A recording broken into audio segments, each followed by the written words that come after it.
Debate trap. I'm Jeff Stein with today's Iowa Politics Report.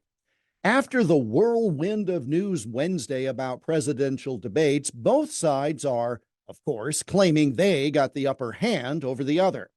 Obviously, those who are running these campaigns are far smarter than I am, but I have to question the merit of having the first debate in June before either Donald Trump or Joe Biden are officially nominated by their respective parties.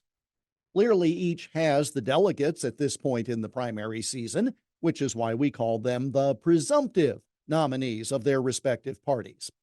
But those delegates have to vote at a convention, which is not until July for the Republicans and August for the Democrats. Here's my concern if you are a Republican or a Trump supporter. Let's say Biden performs at the June 27 debate like we've seen him perform at news conferences and limited personal appearances within the past month. In other words, far from sharp, mumbling, unable to present a coherent thought. In other words, on full display as not being able to do the job now, much less for another 4 years. That would give Democrats 7 full weeks to come up with a replacement candidate at the convention. And you know there are plenty of conversations behind the scenes right now about what-if scenarios, given how frail Biden is. Obviously, a first debate in September would be after the Democrat convention.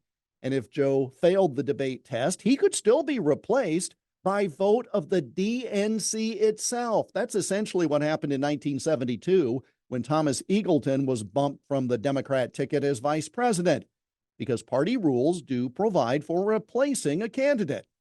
But that switch the top candidate after Labor Day scenario would be a disaster for Democrats, while having the summer to work it out while the world was watching the Olympics plays to their strength.